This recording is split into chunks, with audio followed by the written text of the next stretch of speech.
Good morning. Today,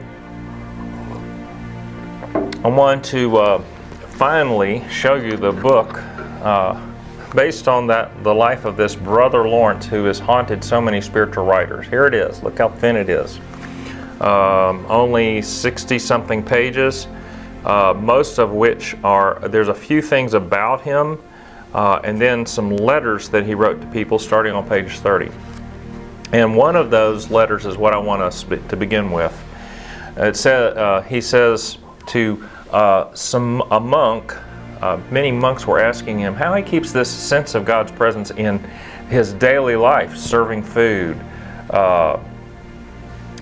washing dishes. I mean, they say, I get it when it's solitude, I get it when it's these other things, but how in your daily life? And here's what he says. He says, I began, my devotional life trying to begin in the fear of God and then focus on the love of God the rest of the day, but eventually the love of God took over all the time that he spends with God. And here's the way he sums it up. He says, and I make it my business only to persevere in his holy presence, wherein I keep myself by a simple attention. So, in other words, he basically keeps himself focused on God's presence by just trying to pay attention to the fact that God is there. He says another way of talking about this is habitual, silent, secret conversation of the soul with God.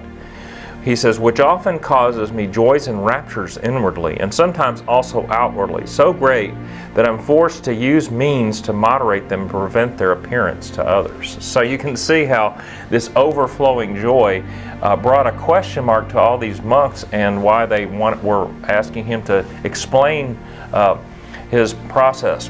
Well, another book I've referred to, Jan Johnson's Enjoying the Presence of God. In this book, she, like many spiritual writers, begins pointing to Brother Lawrence's example. But I think she, more than others, has learned how to help people get that sense of God's presence into their lives.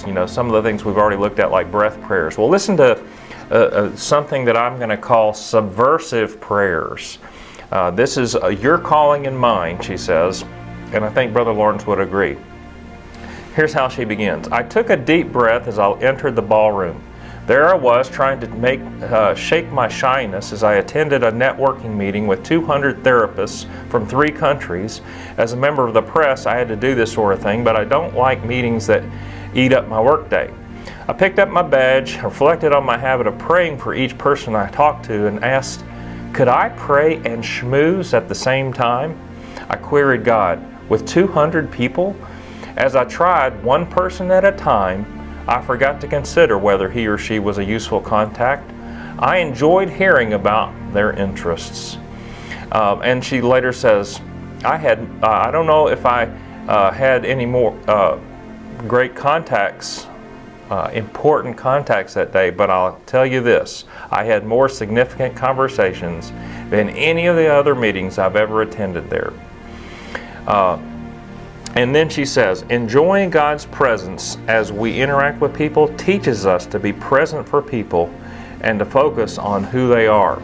And then she quotes Eugene Peterson in a book he wrote in which he describes the subversive Christian whose outward role is to cover for the true role of being a prayer. For pastors, for example, he says, have been hired to preach sermons and lead stewardship campaigns, right? But their true role is to pray for the flock. What happens if they don't? He says, instead of practicing prayer, which brings people into the presence of God, pastors then enter into the practice of trying to be a Messiah.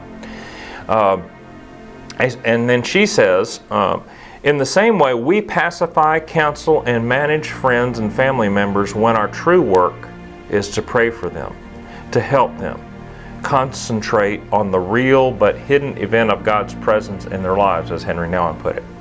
So, listen to Jan Johnson's example. She says, I've had fun assuming this subversive role of prayer while volunteering at a drop-in center for the homeless. My official duties vary from working at the message center to working at the shower desk. These tasks, however, are my camouflage or cover. My primary task there is to pray for clients, volunteers, and whoever crosses my path. My conversations with God about them is the steady drumbeat among the chaos of a ringing phone and bantering chatter. She says it keeps her from burnout, and it basically spills over into everything that she does. So now I'm closing by asking you this question. Who is God sending you to pray for today as you go about your camouflage, your cover duties? Think about that throughout the day. Tell me how it goes.